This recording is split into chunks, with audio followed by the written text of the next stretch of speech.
kan faallaa keenya deemee nu faallessaa ture, kan nu buqqaasaa ture, kan nu rakkisaa ture, kan rabbi fudhate, kan qaallitti jiru jechuun pirezidaantiin naannoo Oromiyaa Shimallis Abdiisaa dubbatanii.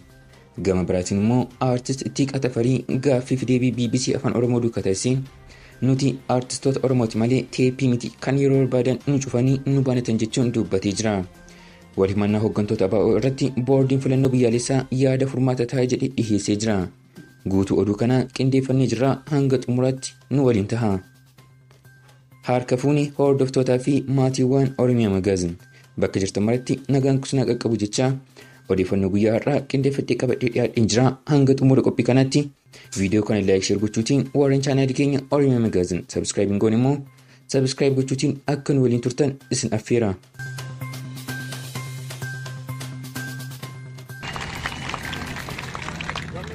Kaan rabbi isinirraa fuudheera, kaan mana hidhaa galeera.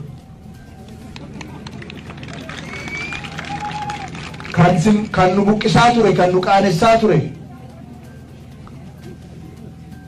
kan faallaa nutti deemee waraana nutti bobbaasaa ture, kaan qaallitti jira, kaan immoo rabbi fudhate sinu beektu.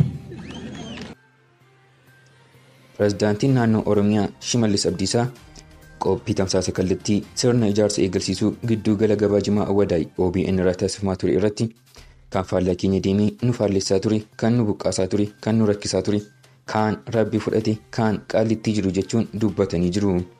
Jechi isaanii kunis miidiyaalee hawaasaa garaagaraa irratti dubbii ijoo ta'ee wal falmisiisaa ture. Gama biraatiin immoo weellisaan sirba qabsoo yookiin warraaqsaa sirbuun beekamu Ittiiqaa Tafarii gaaffiif deebii BBC Afaan Oromoo duukaa taasiseetiin waa'ee wallee isaa galma dhugaa jedhu irratti ibsa laatee jira.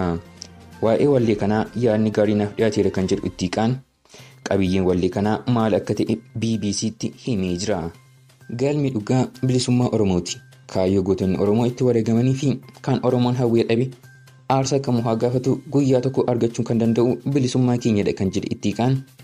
Maaliif ammatti gadhiifame gaaffii jedhuuf immoo sirbi kun otoo koronaa vaayirasiin biyyattiin seenne hojjetame ture jedhee.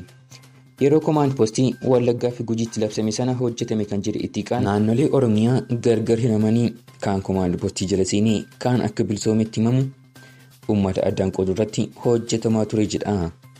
Walaloo keessattis carraa argannaan kutaansi kukkutu asitti waliin shubbisaa obbolota kee dhiiga boochisu dhaamsa jedhu of keessaa qaba jedheera. Wallee keessatti irra dibaa hin fudhatiin boorsi dhiba kan jedhu maal akka ibsu Ittiiqaan wayita ibsutti dubbii fakkiisaatu baay'ata, garbummaa keessatti uummata hambisaa bilisummaa lallabuutu jira jedha. Uummanni otoo roorrifamuu nageenya leellisuutu jira, kan darbe balaaleffachaa waan caalu hojjechuutu jira jechuunis yaada isaa BBC Afaan Oromoof kennee jira. Yeroo hedduu weellistoonni sirba warraaqsaa hojjetan maallaqaan afaan qabsiifaman jedhamee haasa'ama.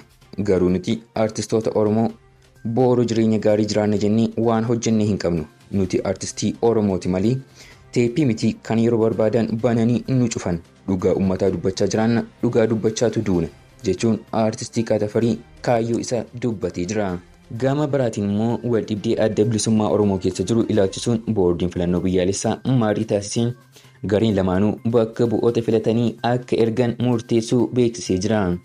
Waldhibdee dhaabicha keessa jiru ilaalchisuun marii taasiseera kan jedhu boordichi murtoo dabarsees bakka bu'oota obbo Daawudii fi obbo Araarsoo boordiin mariisuu hundaa'uun boordichi marii erga taasiseen booda murtoo kan dabarsu ta'uu beeksisee jira.